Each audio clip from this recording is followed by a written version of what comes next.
treated with one of the most interesting and stimulating talks we've had at our colloquia. This is our colloquia series is one of the real benefits of Plato membership. For those of you who are Plato members, welcome back. For those of you who are guests, welcome. We hope that you'll enjoy the colloquium. We hope that you will find out more about Plato and that could join us next time as an actual member. I'd like to introduce Jay Rakow, our colloquium chair, who will be introducing our speaker today. Thank you, Hank, and thank you all for coming. We have a treat today. It's actually a return engagement from several years ago of Derek Grossman, who's a senior defense analyst and a professor of policy analysis at RAND and at the Pardee Rand Graduate School, as well as an adjunct professor at the University of Southern California. His research and expertise focuses on a range of national security policy issues and Indo-Pacific issues, because the issues concerning China, of course, aren't just the US and China, but the entire Indo-Pacific region. Professor Grossman is widely quoted in major media journals, BBC, CNN, New York Times, Wall Street Journal, Washington Post, and many others around the world, and he's published dozens of articles and commentaries in leading foreign policy journals. Before RAND, he spent over a decade in the intelligence community as the daily intelligence briefer to the director of the Defense Intelligence Agency and the Assistant Secretary of Defense for Asian Pacific Security Affairs. He also served some time at the National Security Agency and worked at the CIA on the president's daily briefing staff. He looks a lot younger than he is, so this actually is his, I was surprised, but yes, he's very young looking, so don't be thrown by that. He holds an MA from Georgetown and a BA from the University of Michigan, and he actually has been doing all these things all these years, and we're very thrilled to have Derek Grossman with us today to talk about the very significant developments we have with China in the Indo-Pacific. By the way, next month we're turning our attention to the Middle East with a return engagement by Professor James Gelvin from UCLA, who will be talking about the events there, including ones that might happen between now and then. And that's on March 26th. So thank you, and Professor Gross. To the Plato Society. I'm 44 years old, so I may look a little young, but have over 20 years doing this. And hopefully that will come out in the presentation today. Yeah, closer. Okay. Yeah, I do like to walk around as I talk, so maybe I can't really do much of that. But Hold the mic. Oh, I can do that. Yeah, didn't even think of that. Okay. Yeah, so thanks again for the warm welcome. Happy to be here. And it's great to be in person, because the last time I did this it was virtual, so getting back to in person I think adds real value to these types of discussions. And so that's a great thing. So what I wanted to do today is talk a bit about the focus really of my research efforts over the last several years, which has been the intensifying competition between the US and China, not just in the Indo-Pacific, all right? And Indo-Pacific, we changed the name from Asia-Pacific to Indo-Pacific back in 2017, so we call it the Indo-Pacific now, right? So not just within the Indo-Pacific, but also globally. This is a global strategic competition between two great powers, the United States and China. And so I wanted to talk a little bit about some of the areas of competition and what it might mean for the United States and for China going forward. So let me put this up. So this actually came from one of my students at USC, and I'm reusing it with permission. I thought it was really good. And you can see here the false promise of engagement with China, right? So let me just give you a little bit of context before I walk you through this slide. So in 1972, the US and China, and when I say China, I mean the People's Republic of China, mainland China, the capital of Beijing, the capital of which is Beijing, communist China, right? So not Taiwan, all right? There's always a little bit of confusion about that.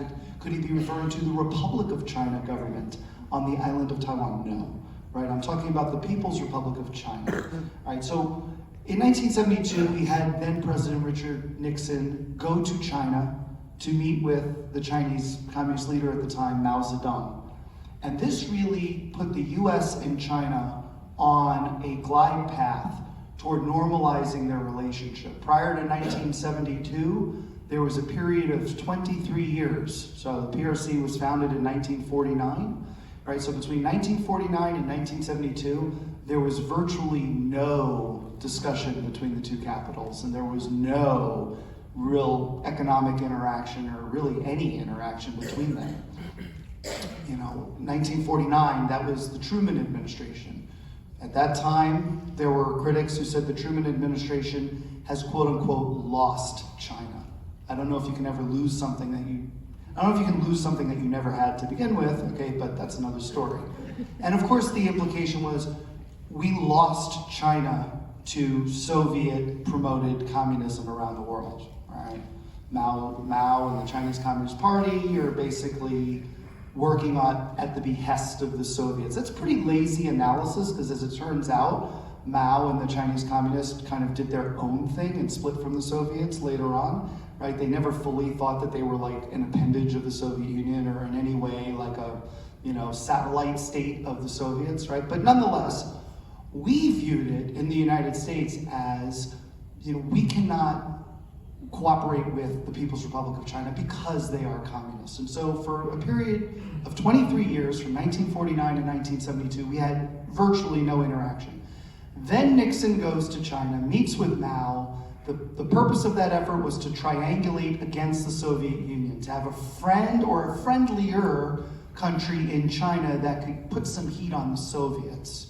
And it actually worked, because Nixon got a chance to meet with Brezhnev after that, and then eventually began strategic arms limitation talks with the Soviets, and then that was carried forward by Carter and by Reagan, right? So there was a real accomplishment here in the context of the Cold War to have a friendlier relationship with China. Okay, and then, got to point out in 1978, so Mao's already dead, Deng Xiaoping is in charge. Deng Xiaoping begins the process of reform and opening up, 改革开放, which is essentially China saying we need to engage with the rest of the world. We cannot be this isolated nation, right? There's too much value in engaging with the outside world than not, right? And plus, Mao implemented policies that pretty much destroyed China. I mean, the Great Leap Forward, the Cultural Revolution, I could do a whole talk on those things, but complete chaos internally in China.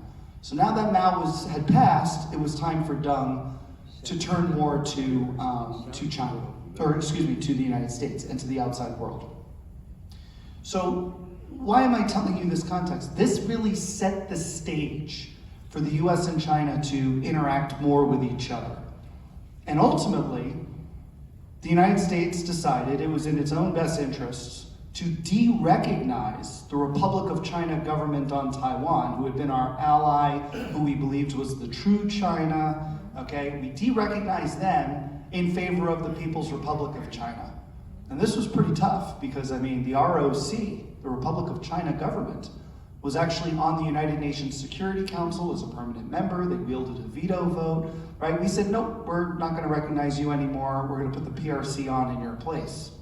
All right, so this is really the moment in which the US and the PRC are starting to solidify their diplomatic relationship.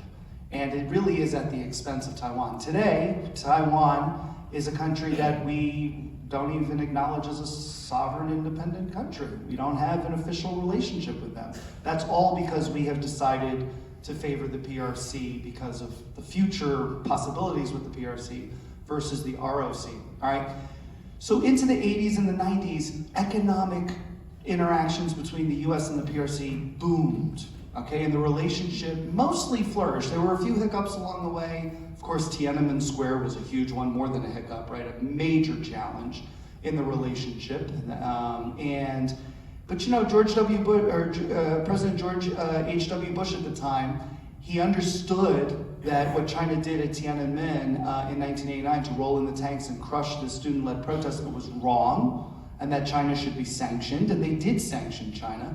But at the same time, things got kind of quickly back to normal, maybe a little bit too quickly for those of us who are uncomfortable with an authoritarian and communist regime in China. But nonetheless, that's what happened, right? So even when there were challenges, the US and China always tried to find a way out. So that leads me to the last few years.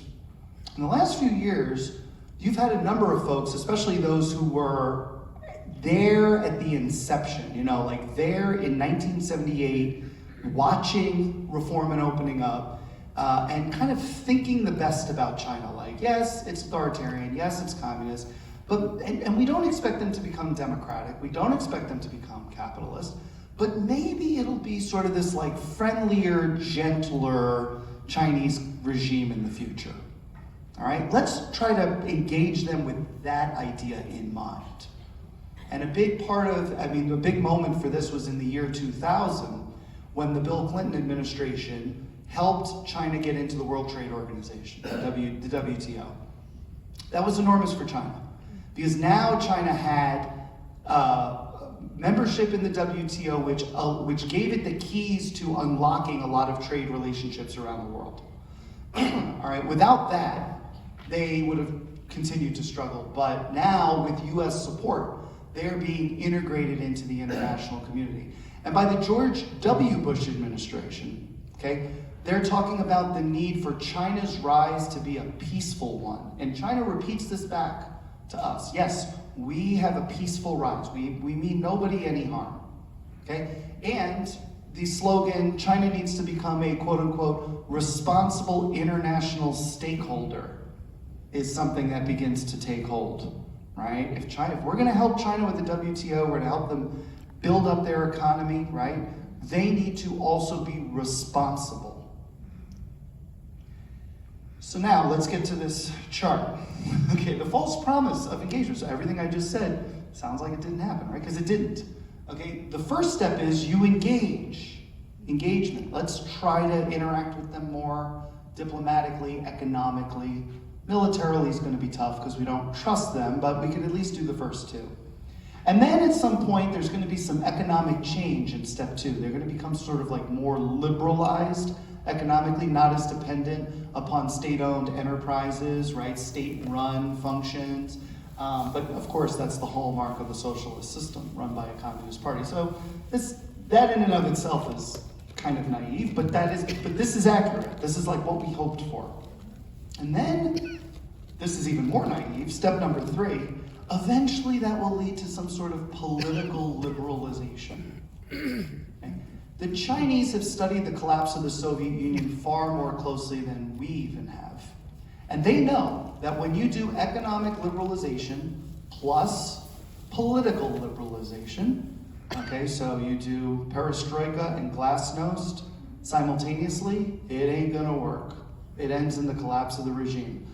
So the Chinese were always they would say, okay, a little bit of economic change, we can do that, right? So they established some special economic zones in which you could do some capitalist activities within China, but capitalism did not flourish throughout China, only in certain places.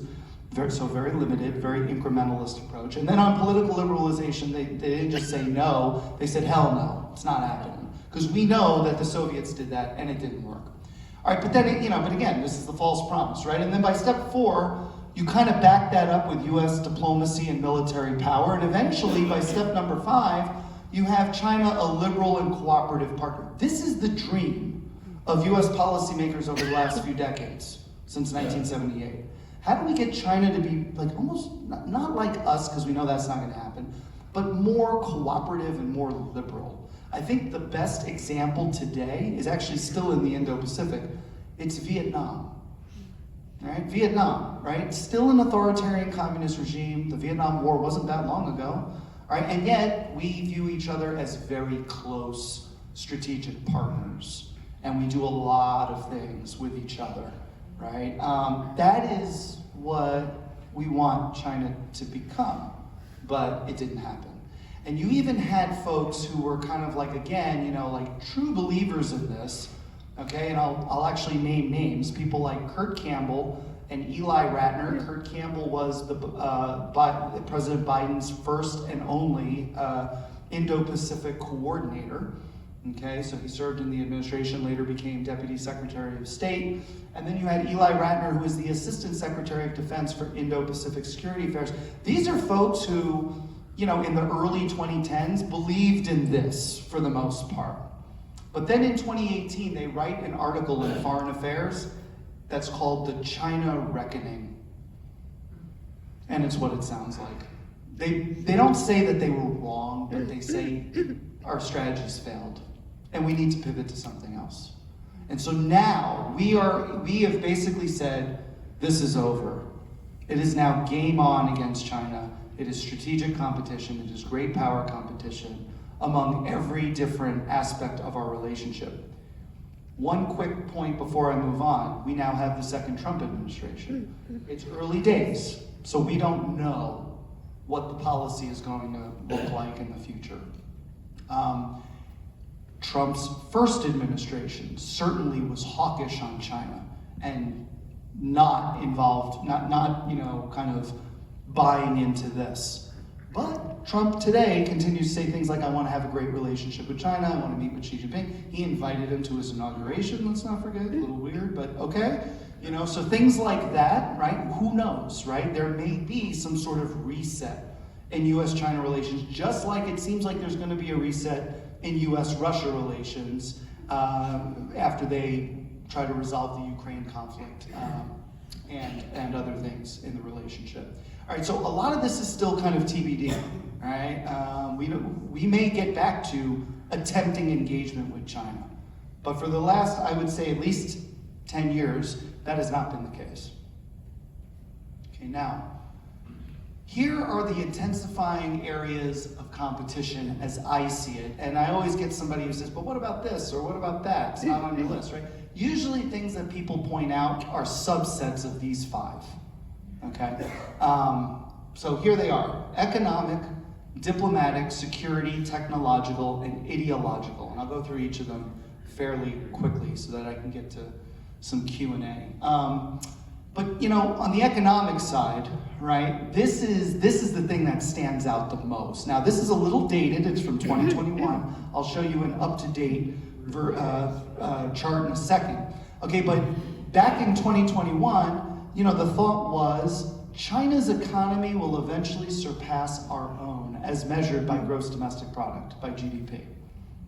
And that will happen maybe sometime in the late 2020s, early 2030s, okay? Just a little bit of context, the US economy has been the largest economy as measured by GDP for many, many years, okay? Number 2 had been Japan, but then about, 10 years ago, China surpassed Japan to become number 2.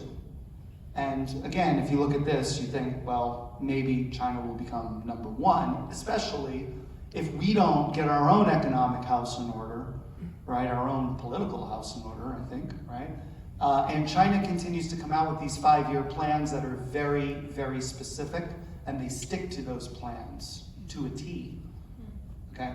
Now this is from earlier this year. This is from January. And so now there's some different forecasts. Some of this is because of the lingering impact of COVID and the strict COVID lockdowns that China did. Some of this is because China, frankly, has scared a lot of companies outside of China from doing business in China, right? So there may be some differences here, right? But you can see that the current, it's a little hard to see on this, sorry, but the current forecast is that eventually, you could see 2015, 2019, right? So China surpasses the U.S. in GDP. Well, these were the forecasts at that time, right? That it would happen in either 2025 or maybe 2030, respectively, for those first two. But now the forecast in 2024 is that, yeah, it might actually be more like the mid-2030s or even the late 2030s into the early 2040s. So the time frame has shifted, okay? It's going to be later that China, later than it had been, right? That China will surpass the US economically. But notice, it's still gonna happen, all right? And I don't need to tell an American audience that we hate being number two. Well, we don't like that, okay? Look at the Olympics, right? Who has the most gold medals? Who has the most overall medals, right? China actually had one more gold medal than us in the last Summer Olympics. And it was, I think it was because of, remember that high jumper in like that last event who decided, instead of taking a tie when they both competitors would get gold medals, he decided to go to overtime and try to win, and then he lost. Okay, so we were short one gold medal. We don't like being short, right? There's a psychological impact here. Okay, that if they surpass us economically, that means something is wrong with us. That's how we always think about things. Now, does it actually matter in real terms? Probably not. We would still be the top two, one of the top two economies in the world, right? But psychologically, there could certainly be an impact. Also on the economic side, trade, right? Trump Part 1, there was a big trade deal. It never really took effect because of COVID. There was a lot of criticism of the deal, right? So I would imagine that Trump is going to try to forge a second trade deal with China. And look, Trump has some legitimate concerns here, right? There is an enormous trade deficit with China to the tune of hundreds of billions of dollars, right? There's also, kind of apart from trade but related, there's currency manipulation potentially going on, right? There's also China's desire to de-dollarize the global economy. In other words, get the global economy off using the dollar as its main currency in favor of the renminbi. All right, so all of these things are part of economic frictions and competition. There's also China's Belt and Road Initiative, which you may have heard of, BRI. It's been referred to as a lot of different things in the past, the Silk Road, the Old Silk Road, New Silk Road, One Belt, One Road. They're all basically the same thing, which is China's global infrastructure and investment program, right? They are fanning out across the world, especially in the developing world, which we now call the global south, and they are telling these countries, we will invest a lot of money, we will build schools, we'll build highways, we'll build hospitals, we'll even build your parliament building, we'll build your capital city, we'll build anything, right? So long as you pay us to do it. And the concern in the United States is BRI is not what the Chinese say it is. The Chinese will say it is a mutual win-win. The country who we're helping wins because we improve their socioeconomic development, their quality of life. And then we win because we have a more mature partner to interact with economically. They can buy our goods. They can, because we have an excess of products that we don't have anyone to sell to.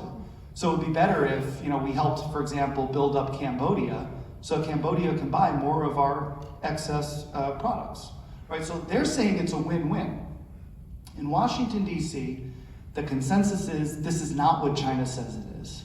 This is a way for China to ingratiate itself with BRI participants. They promise the world, they promise to build up all of this infrastructure, right, and invest a lot in their countries. And then when the bill comes due and the country can't pay, China says, well, what else do you have for us? There's got to be something else. We can maybe barter this away. And the poster child for this is Sri Lanka. In Sri Lanka, the Chinese built up the port of Colombo. Sri Lankans couldn't pay. Chinese said, what else you got? And the Sri Lankans said, we have this tiny little port in Hambantota. Do you want it? And the Chinese said, sign us up. 99-year lease to own and operate the port, or to own and operate the port. Just so happens that Hambantota is on the Indian Ocean. And it's kind of hard to see here, but it's right over here. All right, so for China, this is great for commerce, because there's a lot of commerce, there's a lot of shipping, commercial shipping that goes through the Indian Ocean. But could it also be used in the future as a military outpost where they can bring their Navy in and resupply and do logistics and do maintenance on their ships? Maybe. Right now, that may sound like, conspiracy theory, there's no evidence of it, right? But a 99-year lease is kind of odd, okay? And yet, we see this all over the world. We see 75-year to 99-year leases all over the world, and we're wondering why. Nobody in the private sector in our country signed something like that. Why are they doing it? Is there something else going on here? Are they getting strategic advantages out of these BRI programs? The answer in DC right now is yes, they are. Now, what you see on the map, I'm not going to go through all of these, we don't have enough time, but these are kind of the different aspects of BRI. I'll name one, the CPEC right here, which goes between China and through Pakistan. That's the China-Pakistan Economic Corridor. It's essentially a BRI project that involves gas pipelines, oil pipelines, power plants, roads, and highways. Now, if you're the average Pakistani, you say, this is great. You are improving our lives by building all of this stuff here, okay? And there's some truth to that, because we're not doing it, the United States is not doing it, nobody else is really doing it, so China's doing it. Good, all right, so you found a partner who can help you. But what does that mean for Pakistan long term? The estimates are Pakistan's gonna be in debt for many, many years to come, probably decades to come, as a result of not being able to afford some of these projects. All right, so that is the concern. You also see that, I always get a question about this, the Polar Silk Road. It's the northern sea route over Russia. The Chinese know climate change is happening. The ice is melting more rapidly up there. It's more navigable for longer periods of time instead of running into icebergs, things like that. They want to be able to sail their ships from China over Russia to then get to Europe. It actually saves time and money to do that. And they are preparing for that day. Are we? I'm not so sure. I mean, I think we are, but I'm not like they are. Actually, it's interesting, Trump in the last couple of weeks said he wants to invest more in the icebreaker capability that we have through the Coast Guard and through the Navy. So maybe we are going to invest more in it, but to date, we have not really done as much. And we are, by the way, just as a reminder, an Arctic nation. We have Alaska, right? So we are an Arctic nation. They are not, but they claim that they are a semi-Arctic nation. They are peripheral to the Arctic. Therefore, they have some sort of stake in the Arctic. And by the way, global humanity has a stake in the Arctic because it's the preserve of the world, not just any one country, right? There's also critical minerals up there. There's oil and gas. There's all kinds of things that if the Arctic ice were to melt, China would want to have access to it. Same thing in Antarctica, same exact thing.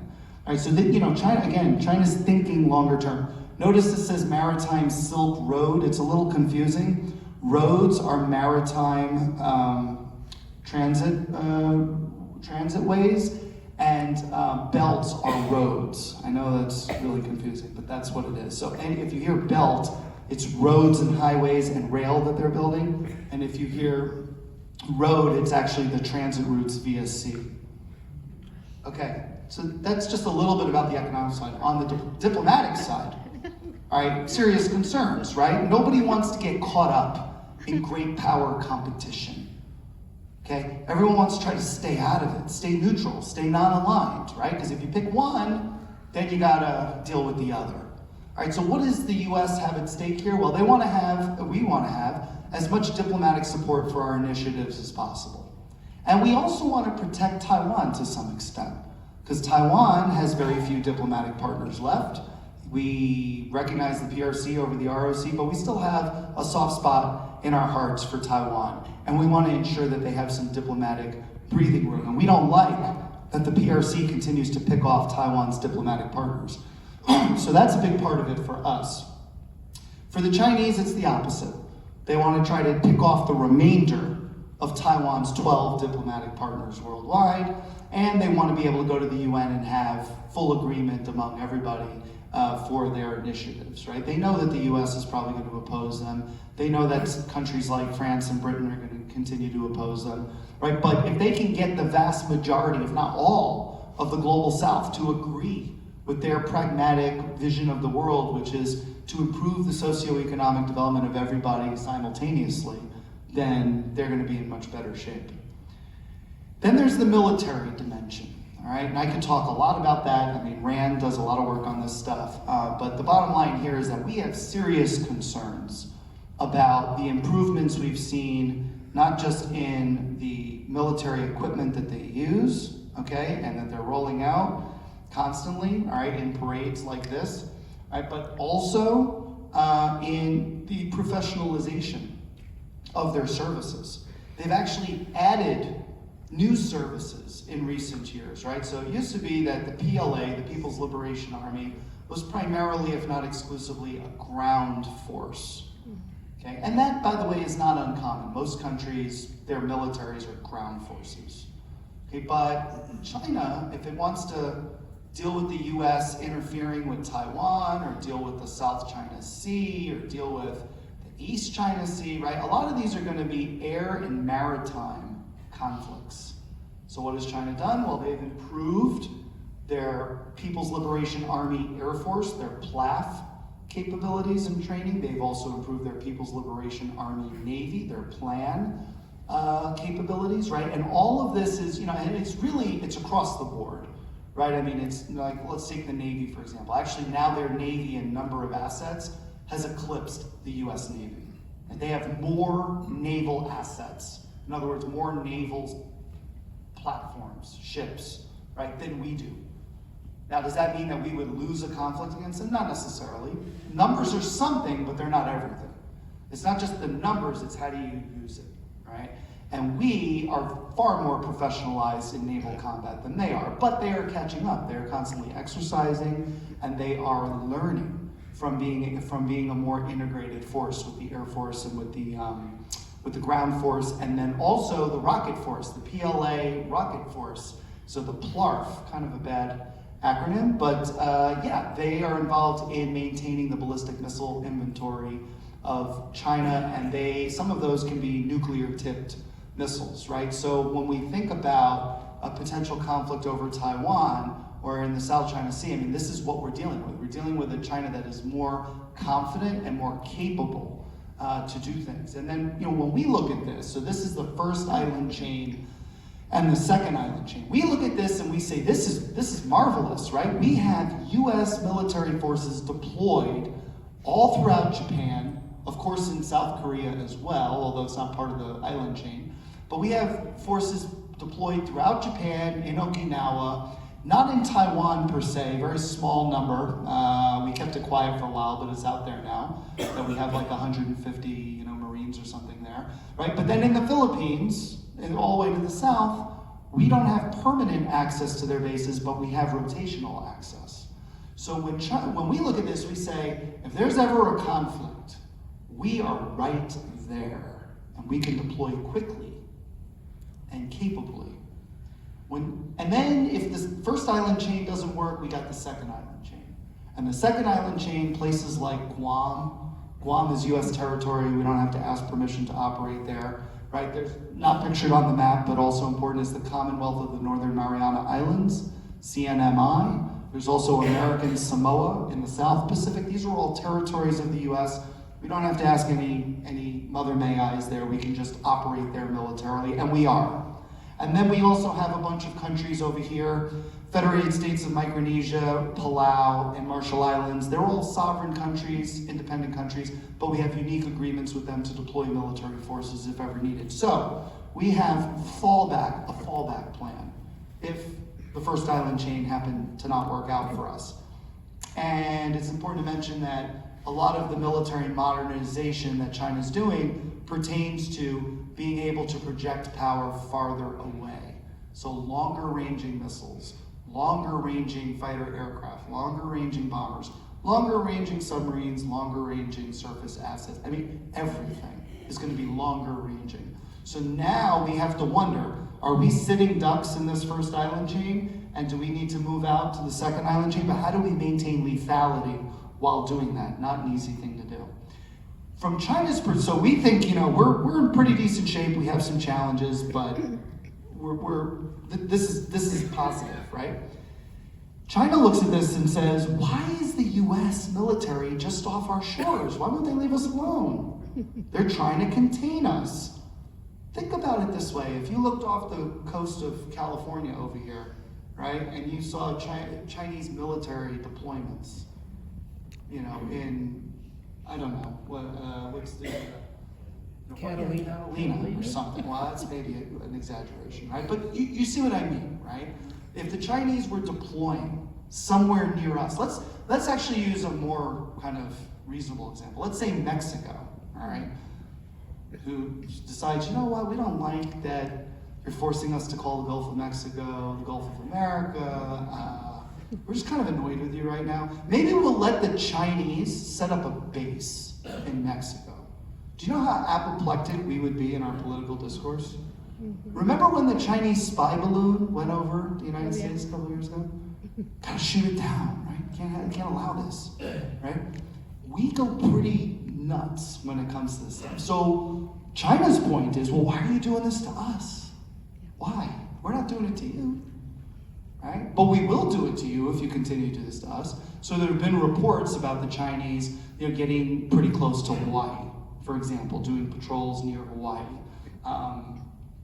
The Aleutian Islands of Alaska could become a future target if they haven't already, right? So things like that, it's like we will begin to put the pressure on you if you are trying to hem us in, contain us over here. And then, I put this meme up, it's a little blurred, but China wants war. Look how close they put their country to our military bases. I mean, that's sort of the Beijing, that's how Beijing looks at it, right?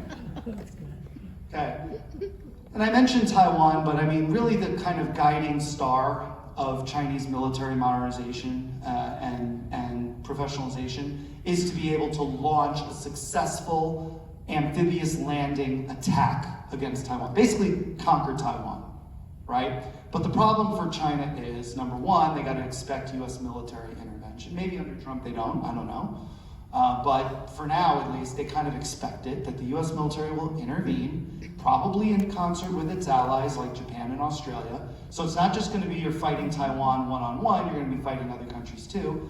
But then secondly, there's just sort of the military challenges of doing this. It's only about 100 miles across the Taiwan Strait, but if you go back into the annals of history and look up how often amphibious landing invasions were successful, or if they were successful, how difficult they were, you'll find it's really hard. I mean, obviously, you want to go to the extreme, you could take the landing at Normandy, right? D-Day. I mean, we suffered enormous casualties storming the beaches of Normandy, right? You could go to the landing at Incheon in South Korea, right? Enormous casualties, right? So, I mean, it's, even when it's successful, it's really hard to do. All right, so, these are some of the reasons why China hasn't gone in yet, right? It's trying to improve itself so that when Xi Jinping or another future Chinese leader says, it's go time, it's guaranteed that they're gonna win. Okay, no loss, for sure, and no stalemate either. If we're gonna do this, we're gonna fight and we're gonna win. And Xi Jinping has actually said this too. He said by 2035, well, he hasn't said it in so many words, but he has implied very strongly that by 2035, he wants the PLA to be basically modernized, which to me and my colleagues at RAND indicates he wants to be able to fight and win a war by then. And by 2049, he wants the PLA to be a world-class military force. What does world-class mean? Well, at least on par with the United States military, if not better than the United States military. So I've already covered, the Navy, so just a few pictures here of things. And then, let's see. So one of the kind of big disputes beyond Taiwan is the South China Sea. Okay, this is an enormous body of water to China's south, but it's also bordered by the countries you see here, Vietnam, the Philippines, Malaysia, and Brunei. The red dashed line, those are the claims that China makes in the South China Sea. It's approximately 80% of the South China Sea, based on historical territorial rights, which I might add is in contravention of international law and norms of behavior as codified under the United Nations Convention on the Law of the Sea, which is called UNCLOS. So if you ever heard UNCLOS, That's what everybody else abides by, except China in this region. And China is saying, well, but you know, we're dusting off maps from the Ming and Qing dynasties from hundreds of years ago to show that Chinese fishermen have traditionally fished these waters, and therefore they should continue to do so. These are our internal sovereign waters. But Vietnam, the Philippines, Malaysia, Brunei, this is a better map to see their claims. You can see them in different colors. They beg to differ. You know, the Philippines says, no, actually, this purple line that goes all throughout here, this is our exclusive economic zone, EEZ. It's a term that is used when you describe countries' claims off their shores. Okay, it's about 200 nautical miles. 1 nautical mile is equal to 1 mile on land, roughly. So 200 nautical miles out from their shores gives them exclusive rights to mining the seabed in that area for gas, oil, for critical minerals, but also fishing rights. A lot of this is about fishing. Fishing rights within their waters. Okay, you notice the Philippines and China, their claims overlap a lot. Vietnam, the blue line, overlaps a lot. Okay, and even the Vietnamese and Filipino lines overlap a little bit, so they have their own disputes apart from China. Okay, and then, you know, Malaysia and Brunei, so Malaysia in the yellow, Brunei in the green, a little bit less, you know, overlap, but overlap nonetheless, right? And so this has become a major, major issue in the US-China relationship. We want China to act more respectfully and in accordance with UNCLOS. China is saying, we are.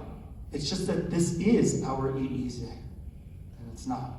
All right, and what are they doing within that EEZ? They're building, okay, I just lost my visual.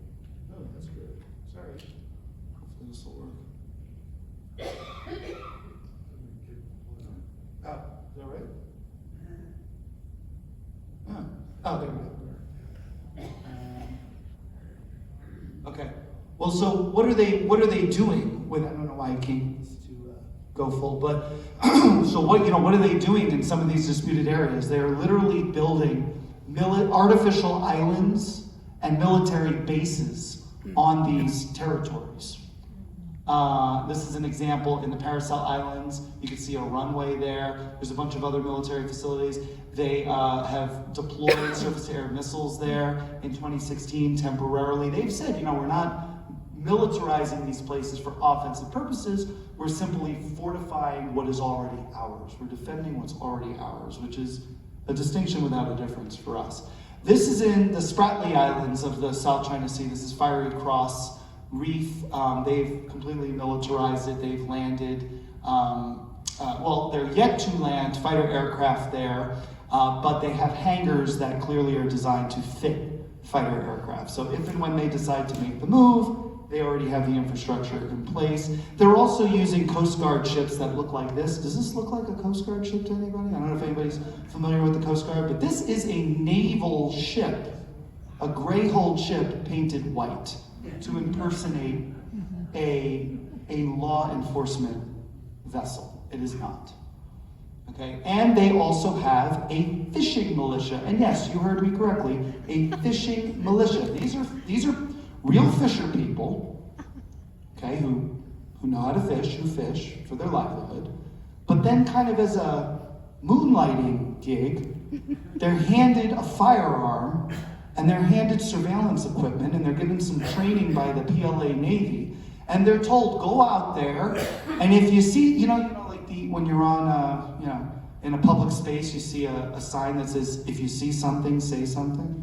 Remember after 9/11, if you see something, say something? That's what they're doing. If you see something, say something. And then we will send the Coast Guard, and we'll send the Navy to deal with it. All right? So these are not just fisher people. These are actually armed agents of the PLA. And if you ever, just one other point, if you ever hear about gray zone activities, right? That's kind of a big thing now, like China's operating in the gray zone, right? Well, what is that? China is setting up essentially a de facto operating presence in disputed areas. They are docking their ships, okay? They are patrolling 24 hours a day, 365 days a year, with the assistance of those artificial islands and those bases I just showed you, so they don't have to go all the way back to China, they can go more locally, right? They are setting up a presence that is almost like winning the war without firing a shot. They're almost challenging other countries. If you don't like that we're here, well then you're gonna have to forcibly remove us, and if you do, then you will be guilty of having started the war, not us. We're not violating anything. We're just here. We're allowed to be here, right? And then of course there's other things they're doing, which goes into a whole other side of it, but they are using things like military-grade lasers to blind pilots who are going overhead to monitor them. They are using water cannons to spray people out of the way. Now, has a water cannon ever resulted in somebody's death? Probably, not with China doing it as far as I know, right? So can you plausibly say, well, it's not, technically military activity what they're doing, nobody's being killed, they're just spraying people out of the way, but somebody can definitely get killed by the pressure of these water cannons, right? Ramming of ships, that's a big one, right? Coast Guard or fishing militia will ram rival ships out of the way. You're not killing people, you're not sinking ships, but you are making your presence known and you're challenging them to remove you, right? And then again, the guilt will be on your side if you try to do that. Vietnam has tried to, come up with its own fishing militia, but imagine it's much smaller, and imagine having wooden-hulled ships going up against steel-hulled ships in the ramming game. You're not going to win that. So there's really been no good response to Gray Zone. And then the final two categories of competition, and then I'll turn it over to Q&A. So one is technological competition. I mean, name any scientific or technological field out there, China is competing vigorously with us in that field. Whether it's nanotechnology, artificial intelligence, space exploration, I mean, everything. Climate change research, okay, coronavirus research, I mean, everything, okay? So, we have been out ahead of China for decades. I mean, I brought this up at lunch before coming in here, but consider that we went to the moon in 1969 with a manned mission and returned them home safely. And we did it several times after that. Can anybody name for me when China did that? The answer is never, and it's been 56 years. Also, the answer is never for Russia, too. It's been 56 years, right? They're talking about going to the moon with a manned mission, and they're talking about going to Mars, beating us to Mars with a manned mission and returning them home, right? So they are in competition with us on literally everything, and technologies that you develop, say in going to the moon, right, or going to Mars, can actually be applicable to civilian life as well. Anyone ever use a laser? A laser. Lasers were developed in going to the moon, right? But obviously we have a lot of uses for lasers now, right? The military developed the internet. It was called ARPANET. And in the 1980s, when they were sending emails to each other in the US military, they never thought that the internet would have any applicability to normal life, and of course, we live on it now, right? So this is important stuff. And then finally, ideological competition, all right? When President Woodrow Wilson gave a speech to a joint session of Congress back in 1917 to try to get us into World War I, he said very famously, we need to make the world safe for democracy. The more democracies there are out there, the better it is for us. We trust democracies, we understand democracies. And yes, there's an entire theory out there, international relations theory, that democracies don't normally fight each other. It's called democratic peace theory, right? But here's the thing, China wants the opposite. China wants to make the world safe for authoritarianism, okay? And literally, okay? China views the world as, if it's democratic, that could result in China one day becoming democratic, which would destabilize it and overthrow the Chinese Communist Party regime. And so, China is trying to coordinate with fellow authoritarian regimes especially to monitor the Chinese diaspora population living around the world, Also to coordinate with security services in foreign countries and fellow authoritarian countries who can give them intelligence on things that might have to do with China. And they're willing to exchange notes on that. There's actually, instead of just Belt and Road Initiative, there's a lot of initiatives, right? Another one is the Global Security Initiative, the GSI. That's what I'm talking about here, right? So who's gonna win? You know, Biden, when Russia invaded Ukraine, Biden said, democracy's gotta work together, right? This is not just Russia invading Ukraine. This is the Western world plus other democratic allies and partners around the world fighting against authoritarianism, the spread of authoritarianism, right? I think China would probably agree with that interpretation, except they're on the other side. So therein lies the issue, and of course they're very close with Russia. So I'm gonna leave it there, because I am kind of out of time here, but I'm gonna turn it over to all you to see what you think about this, and we can talk about kind of like going forward what this all means.